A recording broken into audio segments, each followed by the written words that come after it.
Hello everyone, and welcome to The Secret History. On November 24th, 1971, an ordinary man boarded a flight in Portland, Oregon. He looked like any other businessman. Just a few hours later, he hijacked the plane, collected $200,000 in ransom, parachuted into the darkness, and disappeared forever. More than 50 years later, no one knows what really happened to D.B. Cooper. As Flight 305 took off from Portland, everything seemed completely normal. Families were traveling for Thanksgiving, business travelers were reading newspapers, and flight attendants continued serving passengers just like any other flight. Near the back of the aircraft sat a quiet man who called himself Dan Cooper. He wore a dark business suit, a white shirt, and a black tie. On his lap rested a simple black briefcase. To everyone around him, he looked like an ordinary businessman. A few minutes after takeoff, Cooper calmly handed a folded note to flight attendant Florence Schaffner. At first, she thought it was simply a phone number from a passenger and slipped it into her pocket without reading it. Cooper then leaned forward and quietly said, "Miss, you'd better read that note. I have a bomb." When she unfolded the note, everything changed. The quiet passenger she had ignored moments earlier was now in complete control of the flight. What happened over the next few hours would become one of the greatest unsolved mysteries in American history.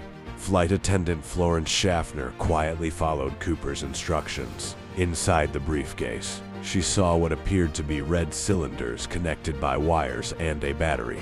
Whether it was a real bomb or not has never been confirmed, but in that moment, she believed the threat was real. Cooper remained calm. He didn't shout, panic, or threaten anyone unnecessarily. Instead, he handed the crew a list of demands. He wanted $200,000 in cash, 4 parachutes, and a fuel truck waiting when the plane landed in Seattle.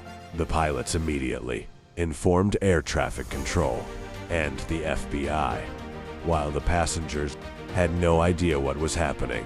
Authorities on the ground rushed to prepare the ransom. Every minute counted, and the mystery of D.B. Cooper was only beginning when Flight 305 landed in Seattle. The passengers still had no idea they had been part of a hijacking. The aircraft stopped on a remote section of the airport, where FBI agents and airport officials quietly delivered Cooper's demands. Exactly $200,000 in cash arrived in a bag, along with 4 parachutes. Cooper carefully counted the money before allowing all 36 passengers and several crew members to leave the aircraft safely. But the hijacking wasn't over. Cooper ordered the pilots to take off again. This time he instructed them to fly toward Mexico at a low altitude with the landing gear partially lowered and the rear staircase ready to be opened during flight. The crew knew they were about to witness something no one had ever attempted before. As the aircraft flew south through the stormy night, Cooper gave the remaining crew their final instructions. He told everyone except the pilots to move to the front of the plane and remain there with the cockpit door closed. Around 10 p.m., a warning light inside the cockpit indicated that the rear staircase had been lowered.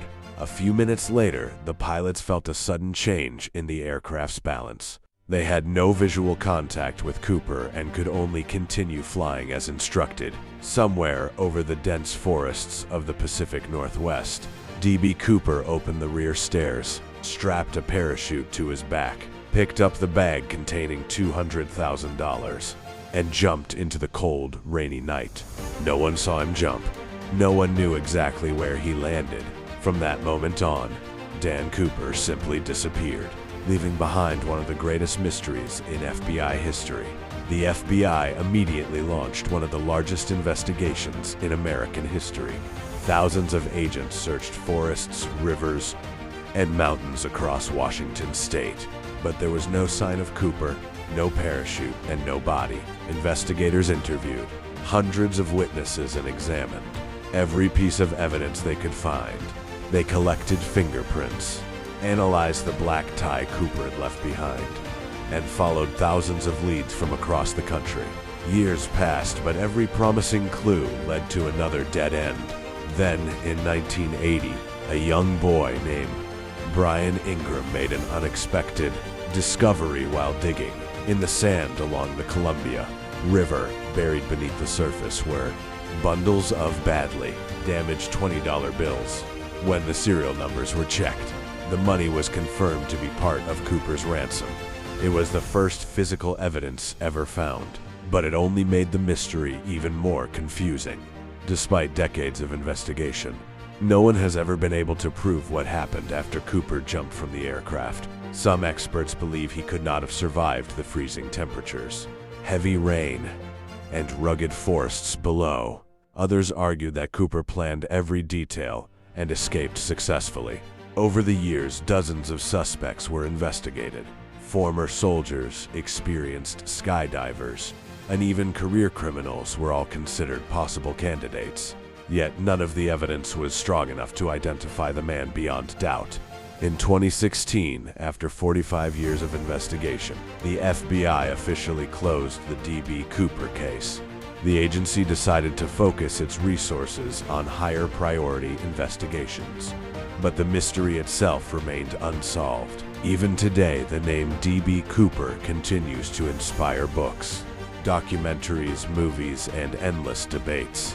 More than 50 years later, the world's only unsolved skyjacking remains one of America's greatest historical mysteries. More than 5 decades have passed, yet the mystery of D.B. Cooper remains unsolved. Was he a highly trained military veteran, an experienced skydiver, or simply an ordinary man who carried out the perfect crime? Historians and investigators continue to debate the evidence. Some believe Cooper died during the jump and was never found. Others believe he landed safely, disappeared into the wilderness, and quietly lived the rest of his life under a different identity. What makes this case so fascinating is that no theory has ever answered every question. The missing parachute, the limited ransom money that was recovered, and the complete lack of confirmed evidence continue to challenge investigators even today. Perhaps the truth is still waiting somewhere in the forests of the Pacific Northwest. Until new evidence is discovered, the story of D.B. Cooper will remain one of the greatest unsolved mysteries in American history. Hello everyone. Thank you for watching today's episode of The Secret History. What do you think really happened to D.B. Cooper? Did he survive the jump, or was the truth lost forever? Share your theory in the comments below. If you enjoyed this documentary and want to explore more of history's greatest mysteries, don't forget to like this video, subscribe to the channel, and turn on notifications. Until next time, keep questioning history, because sometimes the greatest secrets are the ones we've never solved.